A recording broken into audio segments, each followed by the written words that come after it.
Hey everyone, welcome back to my channel.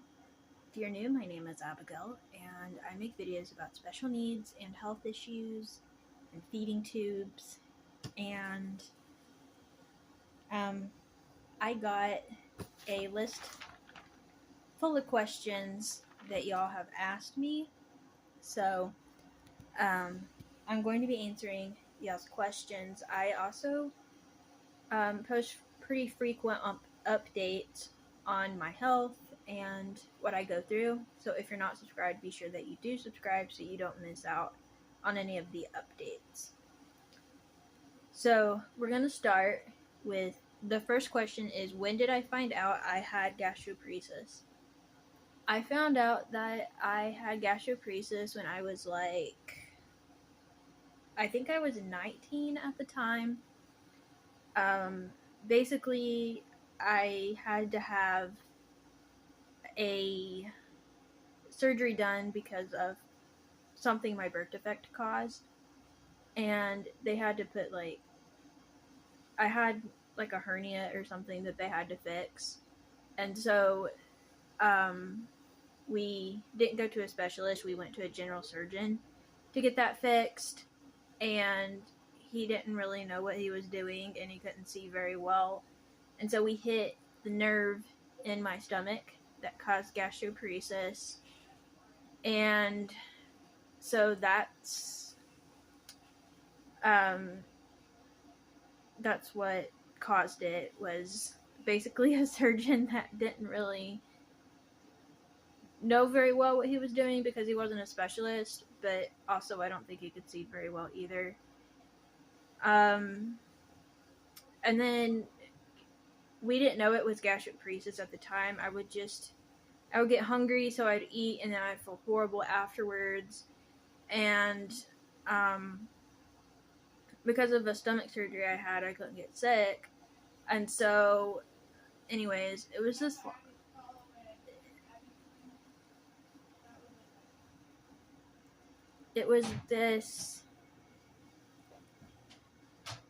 long big thing of trying to figure out what was going on with a bunch of testing and stuff. And finally I went to a different hospital because we had went to the surgeon's office so many times and he couldn't figure out what to do. So I got what's called it was some kind of emptying study. You eat some food and then you see how long it takes to digest, and my stomach wasn't digesting it within a certain amount of time. And so then we found out my stomach was partially paralyzed. And so, yeah, I got gastroparesis because of this. The surgeon that did one of my surgeries was a general surgeon, not a specialist. And I was 19 at the time, and I'm now almost 24. So it's been almost 4 years at this point. So I was 19 when I found out I had gastroparesis.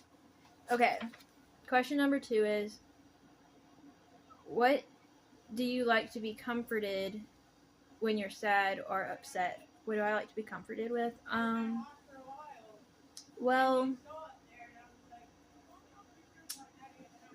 for me, it depends what causes it, but music really helps, listening to calm music.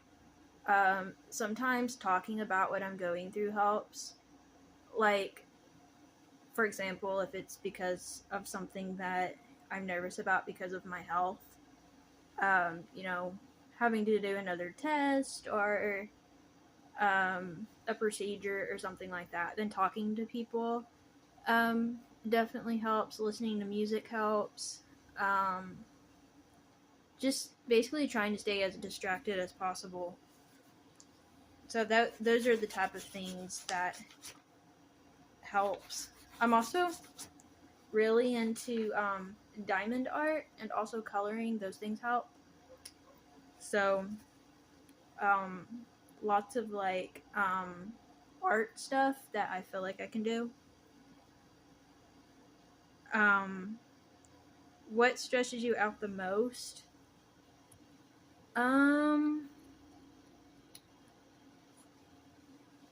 Probably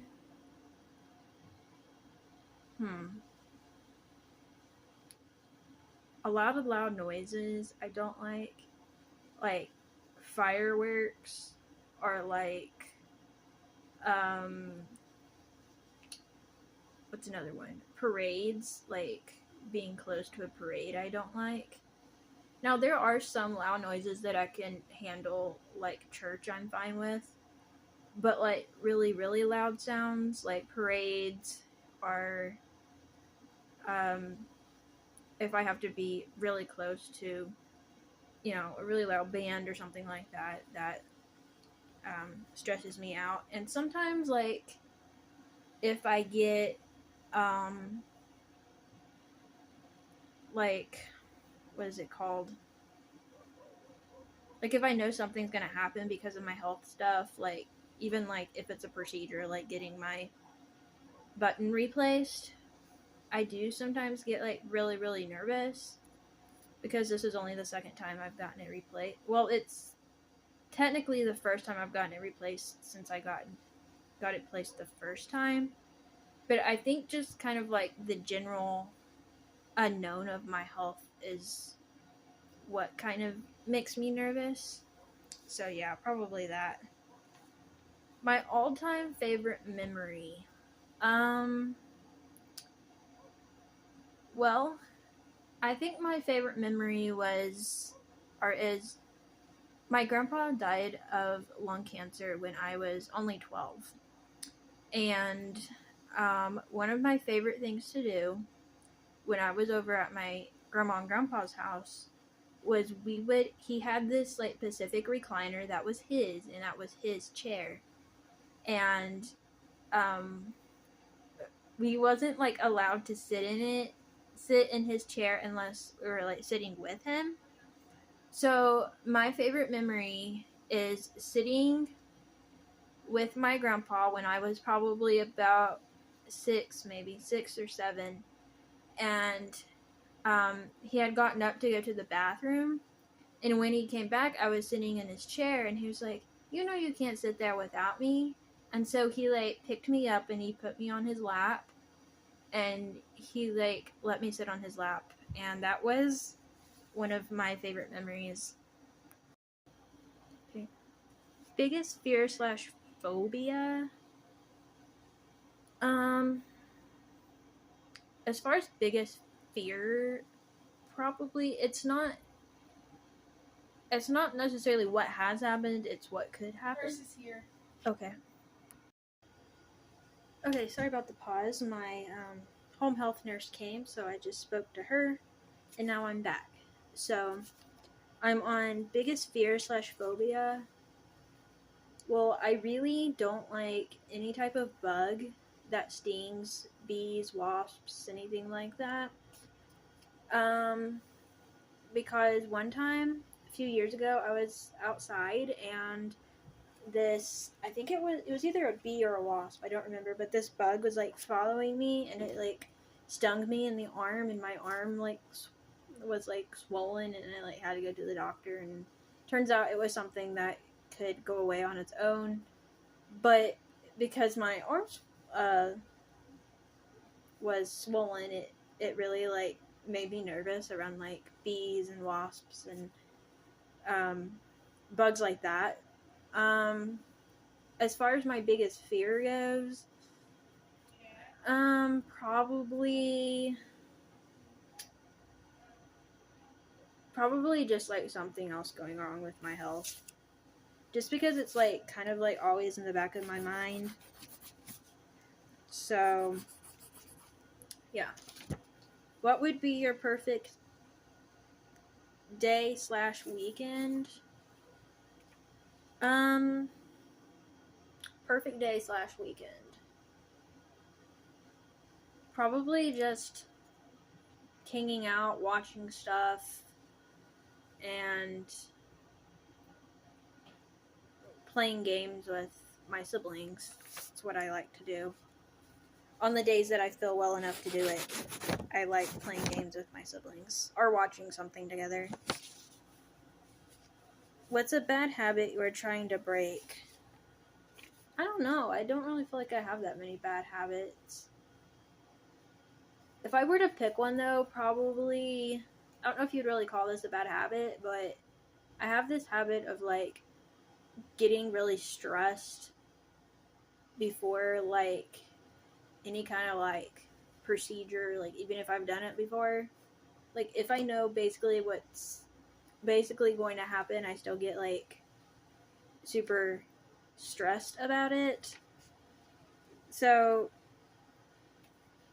I guess just trying to remind myself that it's going to be okay because I know it will, even though I still get stressed out about things sometimes, especially when it comes to my health stuff. But I don't really know of, like, a habit per se that I'm trying to break. Okay, how much does your personality change while around other people? It really has to do with how well I know the person. Like, somebody I know, like, personally that I'm really close to, I can just, like, talk to them for hours and, like, keep on finding things to talk about. But, like, people that I don't really know, I find it, like, extremely awkward sometimes, especially when I'm first meeting somebody. And I get, like, really, really shy. So, like, people that I know, like, are church people. Like, I'm one of the singers at church, and I can sing in front of literally anybody at church. But, like, I don't know, when it comes to, like, a new person, I get, like, really, really shy sometimes. Or even people I don't see very often. So I guess that's kind of how my personality changes when I'm around other people. What's the weirdest thing you own? I don't know. I don't really feel like I own anything that weird. I don't really know at the moment what the weirdest thing I own is, but I used to have this pencil holder that was shaped like a cowboy boot. That was kind of weird, but I don't really know of any, like, weird things now that I own. What's the luckiest thing that's happened to me? I don't think I've ever shared this story before, but one time I was at our general library, like the library closest to us, and I was checking out a book, and it was a chapter book, and I had waited like all week to read it, like till like the day it was gonna go back to the library, and I opened the book, and in the middle there was like I think it was like a $10 bill right in the middle of the book, almost like if they had used it for a bookmark, but they had accidentally left it in the book, so I got the money. So that's probably the luckiest thing that I can think of that's happened to me. Anyways, thank you all so much for your questions. Be sure to subscribe if you're new, like the video if you liked it, and I'll see y'all next time. Bye, everyone.